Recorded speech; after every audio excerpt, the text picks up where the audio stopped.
More on this school attack in Kenya. I'm joined by Daveed Gartenstein-Ross. He's a senior fellow at the Foundation for Defense of Democracies. He's also an expert on security and terror groups. Welcome back to the show, Daveed. Thank you. First of all, I want to get your thoughts on this university attack. A little more than a month ago, the group had warned that it was going to go after folks at Western shopping malls, and now we have this strike at the school.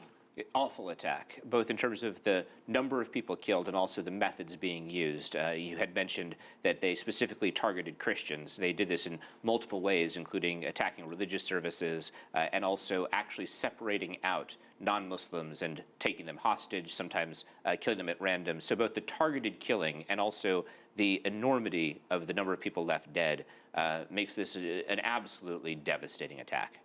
This is the same group that claimed responsibility for that Westgate mall attack back in 2013.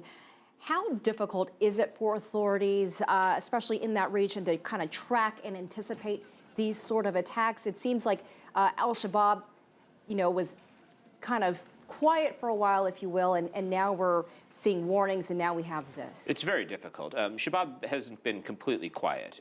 There's been a fairly steady stream of attacks. And one thing I should mention is that between the Westgate Mall attack and now, you actually had a series of attacks in Kenya at Mapeketoni, which is on the Kenyan coast, which slaughtered a large number of people in these coastal cities. They were devastating to the tourism industry because it was at the coast. It was very close to where tourists want to go when they go to Kenya.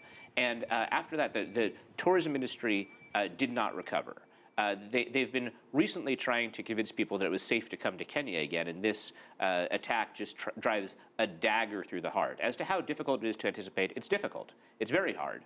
These groups generally aren't using electronic communications. It's hard to get at them through signals intelligence. You have a free and open society in Kenya, largely, which has almost unlimited soft targets, which makes it very difficult to defend all the possible targets of attack. And why this school? Why a school? Can you talk a little bit about al-Shabab and its mentality in doing this sort of thing? Shabab talked about that when they issued their statement claiming responsibility. They said that the school was a non-Muslim school on Muslim land, thus arguing that it was essentially colonizing their land. There's also some other religious justifications from their own perspective on Islam that are built into that. But it's a horrific attack that I think goes to multiple things. It strikes at hated targets. It announces their presence very loudly. And another thing it does, I mentioned the tourism industry, but that's part of a broader strategy. Tourism is important to the Kenyan economy. Being able to send a signal that Kenya is not a safe place to go is something that has a fairly clear strategic purpose for Shabab.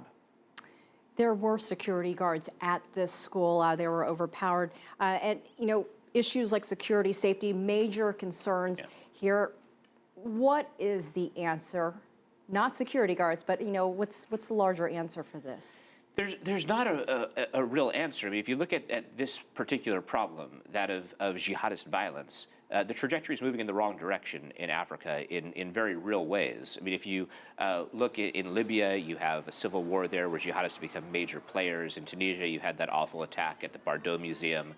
And in Egypt, the Sinai has essentially become an ungoverned space, at least parts of it, where jihadist groups are able to be very powerful. Now, the good news, I guess, is that in the Horn of Africa, things aren't as bad as they were a few years ago. Shabab was at one point the governing force in southern Somalia, and it's been pushed back from that perch. Kenya was a big part of pushing it back, which is one reason that targeting has moved to Kenya, in addition to the fact that they were able to build up a fairly robust network in Kenya. It's not just strategic purpose, but also opportunity. But it's very difficult. I think that one of the key things is we need a good toolkit for opposing violent non-state actors. We have to have a good granular view and to set strategy appropriately for each one. And moreover, we have to understand that there is value to stability. When you look at the overall Africa situation, I think one thing that historians will look back at very poorly is the decision to intervene in the Libya conflict, which that occurred at the very beginning of the Arab Spring. It was a decision to make the region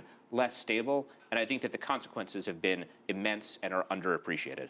All right, Daveed Gartenstein-Ross, as always, we appreciate your perspective. Thank you so much for joining us.